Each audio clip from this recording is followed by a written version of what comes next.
చాలా దారుణమైన విషయం చూడండి. ఉస్మానియాలో కోవిడ్తో ఇద్దరు చనిపోయారట. గుండె శ్వాసకోశ సమస్యలతో ఆసుపత్రికి, పరిస్థితి విషమించి మృత్యువాత, చనిపోయిన తర్వాత కోవిడ్ నిర్ధారణ. కోవిడ్ కారణం కాదన్న సూపరింటెండెంట్. రాష్ట్రంలో మరో 8 మందికి పాజిటివ్ వచ్చిందట.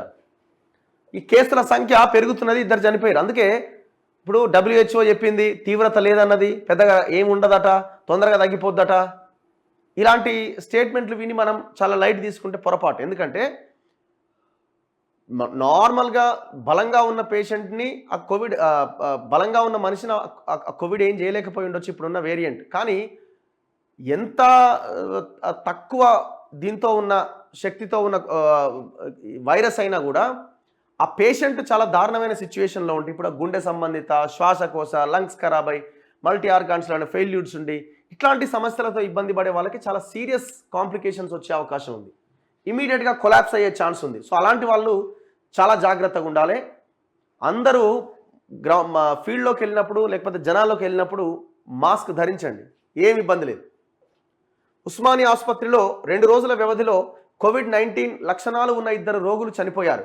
వైద్య వర్గాలు దీన్ని నిర్ధారిస్తున్న వారిద్దరూ మృతి చెందాక కోవిడ్ పాజిటివ్ అని నిర్ధారణ అయినట్లు పేర్కొంటున్న వైద్య ఆరోగ్య శాఖ మాత్రం అధికారికంగా ధృవీకరించలేదట. దీనిపైన ఆసుపత్రి సూపరింటెండెంట్ డాక్టర్ నాగేందర్ వివరణ ఇచ్చారు. మన దగ్గర JN1 వేరియంట్ ప్రభావం లేదు.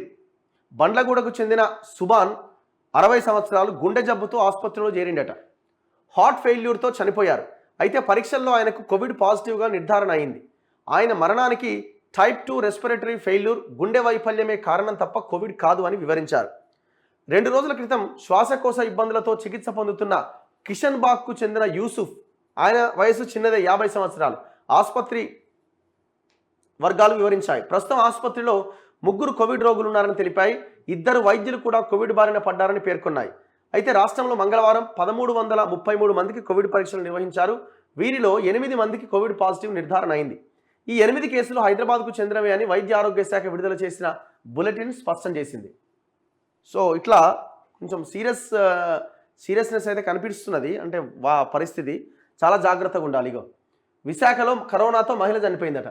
ఆమెకు ముందు నుంచి అనారోగ్య సమస్యలు ఉన్నాయట. సో ఎవరైతే బాగా ఈ పేషెంట్స్ ఉన్నారో, అంటే ఎక్కువగా బాడీ ఇదైపోయిన పేషెంట్స్ ఉన్నారో, ఇట్లాంటి వాళ్ళకి ముఖ్యంగా లంగ్ ఇన్ఫెక్షన్ ఉన్న వాళ్ళే ఎక్కువగా చనిపోయే అవకాశాలు ఉంటాయి.